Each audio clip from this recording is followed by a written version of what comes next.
Pesados, uma boa noite a todos.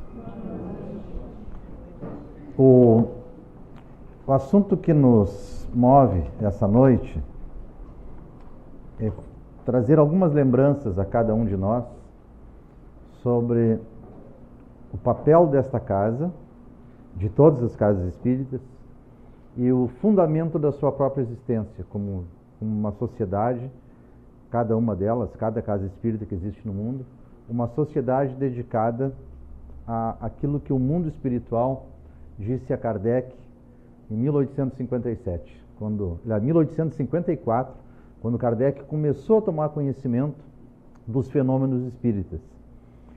Fenômenos que surgiram de uma maneira muito intensa na França, onde algumas comunicações que não se sabia de onde, palavras surgindo por conta própria em folhas de papel, batidas de objetos indicando que existia alguém por ali e não se enxergava ninguém.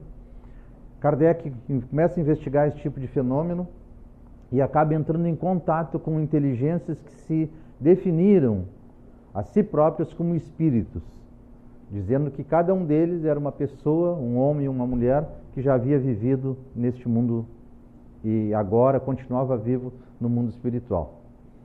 Transmitiram uma quantidade imensa de informações para Kardec. E num determinado momento, Kardec, como um pesquisador, uma inteligência muito viva, querendo conhecer sempre cada vez mais, cada uma daquelas conversas ele anotava. Quando já tinha uma quantidade imensa de material registrado, num determinado momento, ele muito intrigado, ele pergunta a esses espíritos, mas afinal de contas, tudo isso que vocês estão nos dizendo, trazendo uma quantidade imensa de informação, qual é a finalidade de tudo isso? O mundo espiritual disse para Kardec assim: tu mesmo vai pensar a respeito disso e no nosso próximo encontro nós vamos retomar este assunto. Kardec, isso tudo é registrado na Revista Espírita, em várias cartas que ele escreveu para amigos dele. Kardec encerrou a reunião, foi para casa, ficou pensando durante 24 horas nisso. Para que serve a doutrina espírita? E ele não chegou a uma conclusão que o satisfizesse. No outro dia, uma nova reunião mediúnica, novos espíritos se comunicando, e Kardec refaz a pergunta: qual é a finalidade da doutrina espírita?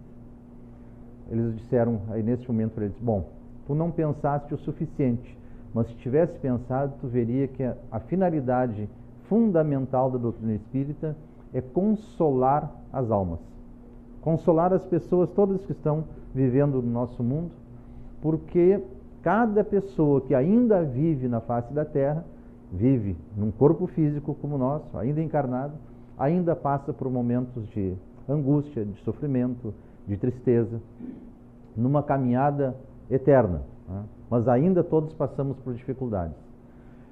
Aí Kardec disse: bem, mas nós podemos fazer esse consolo porque já temos uma quantidade enorme de informações, as palavras de Cristo, de cada um dos santos da igreja, daquelas pessoas que ao longo do tempo eram dedicadas aos outros. Então isso não basta para consolar as pessoas? Os espíritos disseram: não basta, porque nós estamos chegando agora numa era onde cada pessoa está acumulando a inteligência que desenvolveu ao longo das diversas vidas e não basta mais uma palavra de consolo. Nós precisamos antes instruir as pessoas, porque elas instruídas, compreendendo a sua própria natureza, compreendendo a natureza do universo, a natureza das leis de Deus, aí sim ela, por conta própria, será consolada das suas misérias atuais. Bem, esta ideia de consolar e esclarecer, mas consolando pelo próprio esclarecimento, é um dos fundamentos do movimento espírita, desde que ele surgiu. E vejam só, ele precisa ser muito bem pensado, este movimento espírita e a doutrina espírita que é que nos move. Este livro, o Livro dos Espíritos, é a base fundamental. Este livro foi ditado integralmente pelos espíritos. Kardec, como eu disse, tinha 50 cadernos escolares, cadernos grossos, onde ele anotou todas as informações que ele recebeu nas reuniões mediúnicas que participou durante 3 anos. Centenas, milhares de cartas de outros companheiros dele, recebendo as mesmas informações em vários locais do mundo.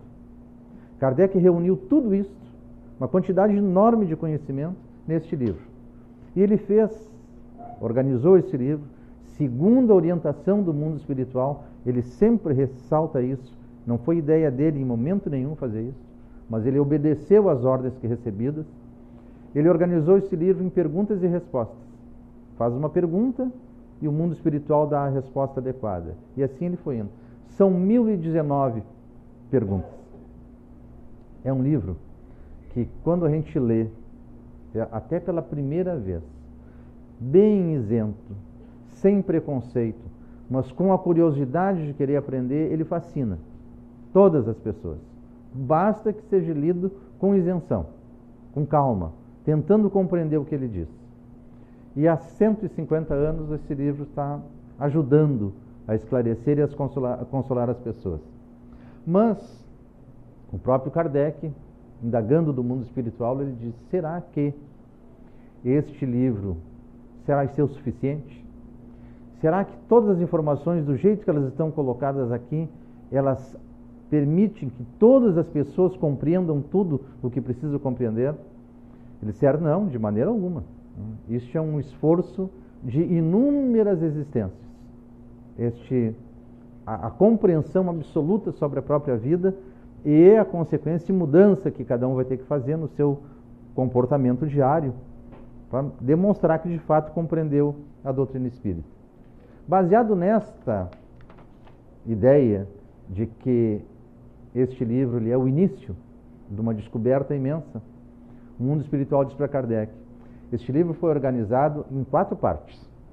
A primeira parte, ou chamado livro primeiro, Kardec e o mundo espiritual está todas as causas fundamentais, da causa primária, da existência de Deus, tenta fazer uma definição de que é Deus, da criação do universo, da criação dos próprios espíritos, que somos os seres inteligentes do universo, todos nós. A primeira parte trata só disso, das causas fundamentais da existência do universo e da existência da vida. A segunda parte do livro, o chamado livro segundo, ele trata do mundo espírita ou da existência dos espíritos, da possibilidade que cada espírito tem de comunicar-se uns com os outros, estando no mundo espiritual, estando no mundo físico, do processo de evolução de cada um, como cada espírito vai se melhorando através das suas atitudes, do seu aprendizado ao longo do tempo, das possibilidades que tem cada um de antecipar a sua melhoria e a sua própria evolução. Tudo isso na segunda parte.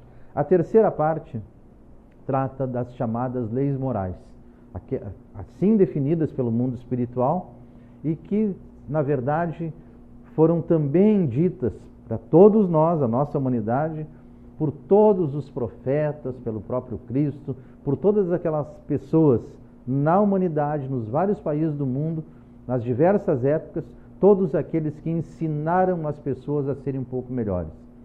Trata das leis morais. E a quarta parte do Livro dos Espíritos trata das esperanças e consolações, né? Da vida futura, como é que ela acontece, como é que nós chegamos lá nesta vida do futuro e como nós podemos nos preparar para ter uma vida futura um pouco mais sossegada, mais livre, mais feliz de modo geral. Isso está no Livro dos Espíritos, né? Mas Kardec, logo que o conclui, logo que lança esse livro à disposição das pessoas, que ele é editado e imediatamente as edições são esgotadas, ele tem que providenciar uma segunda, uma terceira, uma quarta, uma quinta. Ele também organiza, junto com a publicação desse livro, ele cria a Sociedade Parisiense de Estudos Espíritas, porque várias pessoas disseram para ele: não é suficiente, eu estou lendo, mas eu tenho dificuldade, eu queria discutir um pouco mais, eu queria saber mais detalhes, como é que eu compreendo cada uma dessas etapas assim. E Kardec, para ajudar isso, cria também a Revista Espírita. Vejam só, 3 coisas ao mesmo tempo. Edita um livro absolutamente inédito na história da humanidade, uma revelação verdadeira do mundo espiritual, organizado por ele, uma sociedade de estudos e uma revista para permitir a comunicação com as pessoas. E ainda assim, as pessoas diziam: eu preciso mais, eu estou lendo, estou compreendendo, mas eu preciso de um pouco mais de instruções sobre isso. E o mundo espiritual diz: bom, vamos continuar. Mas esperaram 4 anos. Em 1861, o mundo espiritual diz a Kardec que ele organize um estudo específico sobre a mediunidade. A capacidade que nós temos de nos comunicarmos, nós, espíritos encarnados, com o mundo espiritual. E a possibilidade deles, lá no mundo espiritual, se comunicarem conosco. Edita um livro específico, depois de investigar exaustivamente todas as possibilidades de comunicação. E o mais importante de tudo, que ele já havia esclarecido aqui no Livro dos Espíritos: qual é a utilidade que tem a comunicação de nós, seres humanos encarnados, vivendo aqui no corpo que estamos, no mundo que nós estamos, com as alegrias e as tragédias que nós frequentamos na nossa vida. Agora, qual é a utilidade de nos comunicarmos com o mundo espiritual? Um livro inteiro que serve de base para uma verdadeira nova ciência. A ciência da verdadeira psicologia do indivíduo, vivendo numa comunidade que pretende toda ela evoluir. O Livro dos Espíritos. Isso em 1864.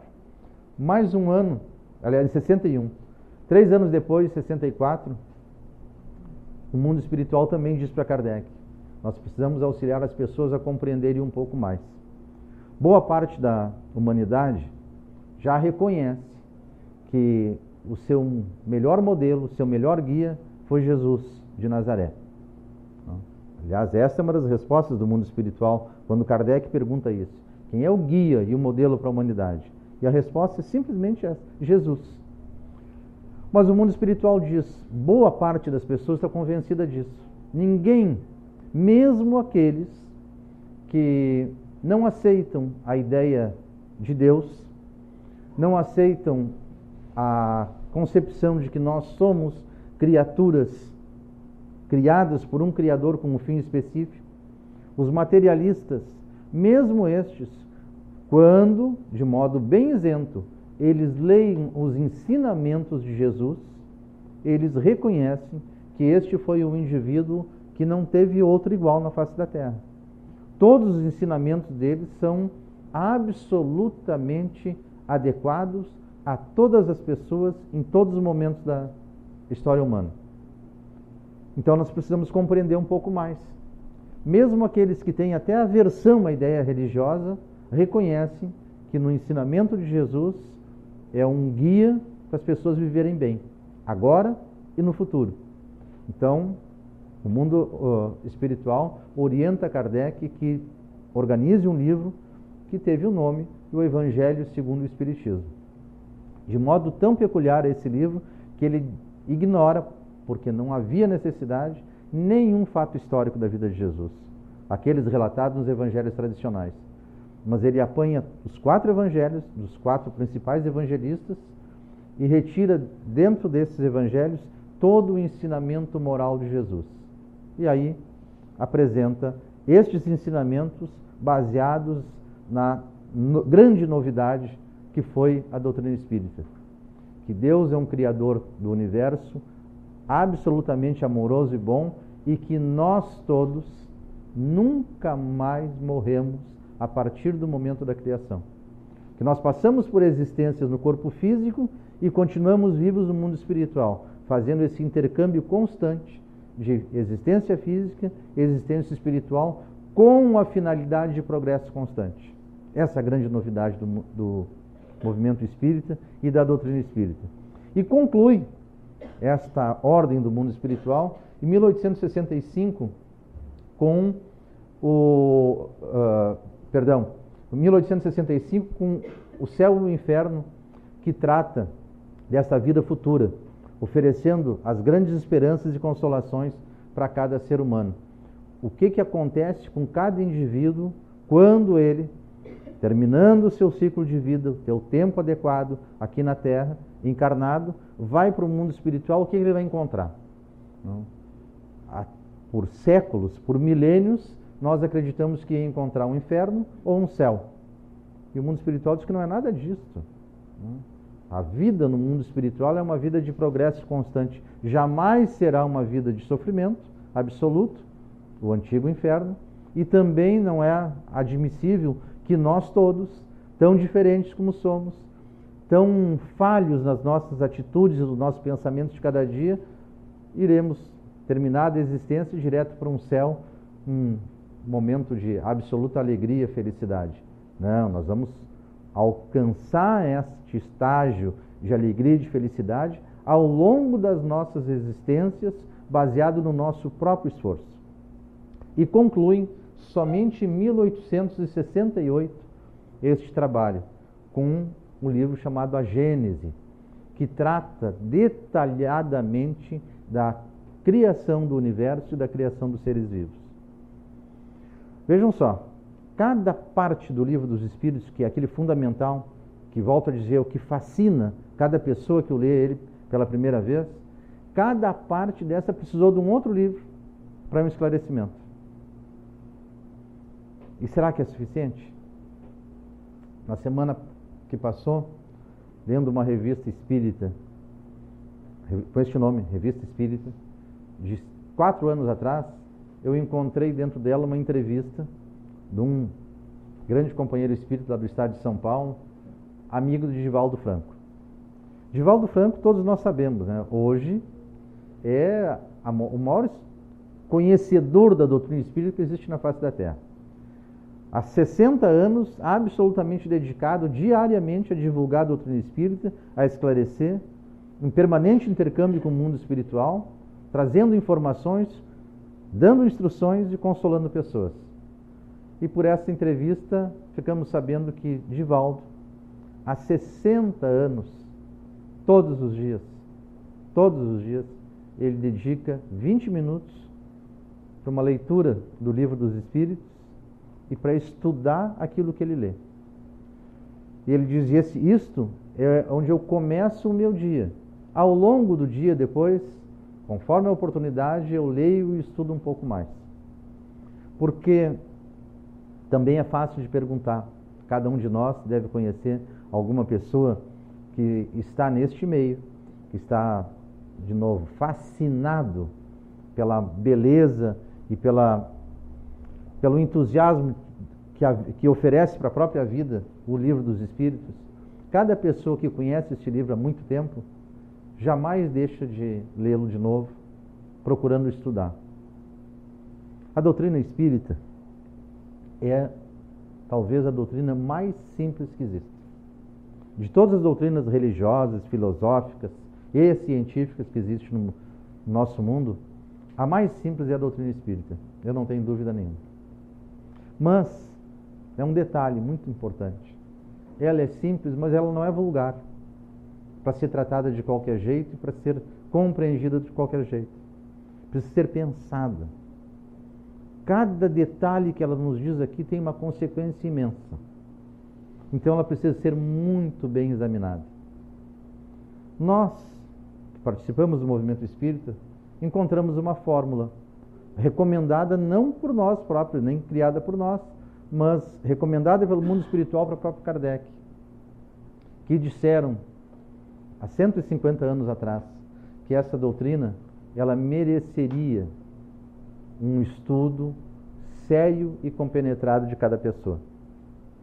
De tal sorte que, no próprio Livro dos Espíritos, na introdução, Kardec utiliza-se dessas palavras. Me permitam a leitura, o texto é pequeno. O que caracteriza um estudo sério é a continuidade que lhe dá. Deve-se admirar de não se obter frequentemente nenhuma resposta sensata a questões muito sérias, muito graves, quando feitas ao acaso. Algum de nós, conversando livremente com uma outra pessoa, num determinado momento, pergunta, né, Por que os espíritos evoluem? Será que o espírito evolui? Não há uma resposta sim ou não, não há uma resposta simples.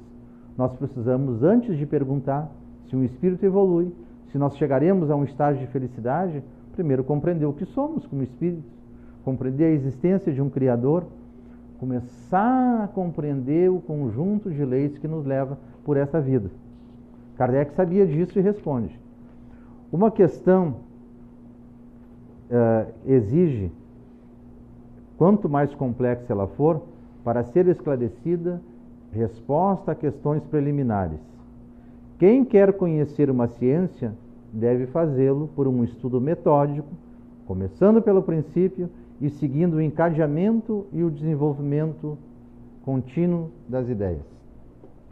É isso que nós tentamos fazer em todo o movimento espírita no mundo inteiro. De modo especialíssimo no Brasil e mais de modo especial aqui no Rio Grande do Sul ainda, que foi onde surgiu o que hoje nós conhecemos como ESD, Estudo Sistematizado da Doutrina Espírita. Porque nós conseguimos compreender, quase 100 anos depois do mundo espiritual ter dito isso tudo, nós conseguimos compreender e de uma maneira muito entusiasmante, surgiu aqui no Rio Grande do Sul esta compreensão que nós precisamos estudar todas essas obras, a começar pelo Livro dos Espíritos, de modo sistemático, contínuo, constante. E, baseado nesta consciência, foi criado este processo de estudo, o estudo sistematizado da doutrina espírita, que começamos o ciclo de estudo deste ano na semana passada. Mas o que significa isso e por que nós entendemos como extremamente importante que cada pessoa estude a doutrina espírita? Em primeiro lugar, para quem nunca soube o que é o estudo, nunca se interessou por ele, nunca se aproximou do processo, não é um estudo como nós fazemos nas escolas, nas faculdades, em qualquer tipo. Não. É um estudo de adultos em conjunto, procurando a compreensão de todos, independente de o que já tenham estudado antes e até da própria motivação para o estudo.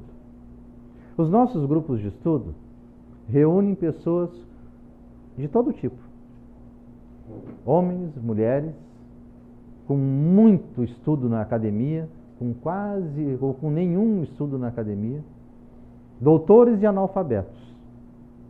Mas a única coisa que nós exigimos de cada pessoa é a boa vontade. Uma grande novidade também é um estudo sem professor. É um estudo onde uma pessoa que já tem uma certa trajetória de conhecimento da doutrina espírita se dispõe a ajudar os outros a estudar. Porque não é uma disciplina acadêmica, é um estudo da vida. E cada pessoa compreende as verdades que estão aqui, informadas pelo mundo espiritual, de acordo com a sua trajetória. Cada um de nós é uma pessoa diferente da outra, porque cada um de nós teve diversas experiências, diversas vidas, diversas existências, em condições absolutamente diversas uma das outras. Nós somos, cada um de nós, um universo completamente diferente do companheiro que está ao lado. Então a ideia é de que nós, periodicamente, possamos nos reunir para, em conjunto, tentar compreender. É um estudo sem diploma. É um estudo que, quando a gente compreende a importância dele, quer levar para a vida toda. E leva-se a vida toda tentando compreender tudo isso. Porque ele é profundo. Não é difícil. Não é difícil. Absolutamente não é difícil. São questões muito simples, mas que se tornam profundas de acordo com a experiência de cada um. Vejam só, alguns de nós, lendo a primeira pergunta do Livro dos Espíritos, o que é Deus? A resposta do mundo espiritual é o Criador do universo, a razão fundamental e primeira de todas as coisas. Pronto. Alguém poderá dizer, muito simples. Tá bom, não precisa seguir adiante. Mas não. É simples desse jeito, porque nós compreendemos que Deus não é um indivíduo, em primeiro lugar. Aquela ideia de um velhinho de barba branca espiando nas nuvens sobre a humanidade, acabou. Nós somos adultos agora. A humanidade é adulta. Isso foi importante no passado. Agora nós passamos a compreender que Deus, dito desta forma, é uma inteligência suprema.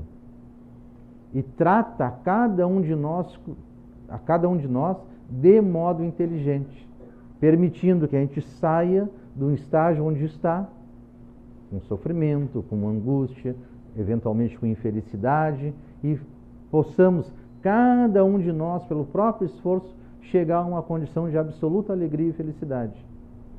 Mas isto basta para compreender o que é o Criador? Claro que não.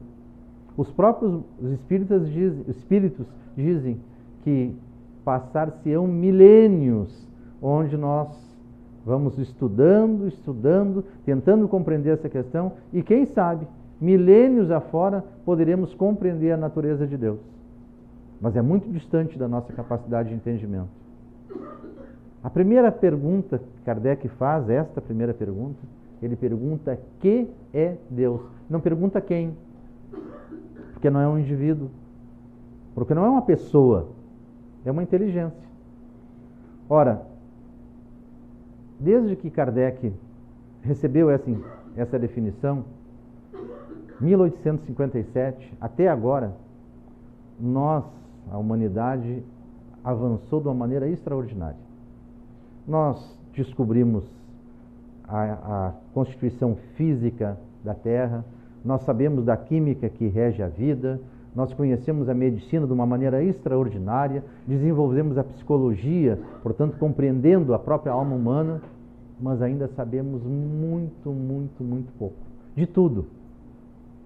O estudo da doutrina espírita nos ajuda a tentar compreender um pouco mais. Vejam só, há uns anos atrás, uns 20 anos atrás, eu tive a oportunidade de ver uma atitude que para mim foi extremamente esclarecedora, mas nos faz compreender a importância para cada um de nós de fazer um esforço, de estudar um pouquinho mais essa doutrina para compreendê-la. A pessoa que falava sobre isso, ela fez a seguinte imagem: era uma mesa coberta por uma toalha, toda a mesa. E ele levantou a pontinha assim, bem a pontinha, bem pequenininha da toalha, e levantando a toalha, mostrou um pedacinho deste tamanhozinho de uma mesa que era 4 vezes o tamanho desta. E ele diz assim: o que nós descobrimos até hoje é esta pontinha. Todo o restante do conhecimento importante para a nossa vida está embaixo da toalha. Nós temos que estudar muito mais para conseguir compreender. Dizem os mentores espirituais das casas espíritas, de todas as casas espíritas, que a humanidade vai levar milênios para compreender a profundidade dessas informações. Então nos fazem sempre, constantemente, uma convocação. O desejo de cada criatura humana, isso é indiscutível, não importa se a criatura tenha uma religião, dessas religiões tradicionais que nós temos no mundo, se ela não acredita em nada, se ela tem uma crença filosófica ou não tem, não importa. Toda a criatura, culta ou inculta, todos nós temos o desejo de felicidade. Todos nós também passamos por momentos de dificuldade, de angústias, eventualmente de sofrimentos. E isso nós não queremos. Todos nós queremos a perfeita alegria e felicidade. Nós estamos convencidos hoje que a doutrina espírita, por nos instruir sobre a própria vida, por nos esclarecer da nossa realidade, do porquê da nossa existência, nos consola das dores e nos impulsiona em direção ao futuro. Não há dúvida que cada pessoa que consegue compreender um pouco mais sobre o conteúdo da doutrina espírita, sobre o verdadeiro evangelho do Cristo, que é o evangelho da moralidade absoluta, torna-se uma pessoa melhor para si próprio, para aquele que convive com ela, e por isto mesmo é mais feliz. Não há dúvida nenhuma. Eu não estou aqui, e jamais faria isso, colocando em comparação a doutrina espírita com as ideias religiosas das igrejas que existem por aí. De maneira alguma. Todas elas têm uma sua enorme utilidade e a enorme moralidade. O que nós estamos oferecendo, nós, o movimento espírita, oferece para todas as pessoas, é aquela ideia de que não estás absolutamente satisfeito e feliz com o que tem nas diversas igrejas, nas diversas sociedades, nas diversas filosofias, experimenta, quem sabe, o que nós entendemos aqui.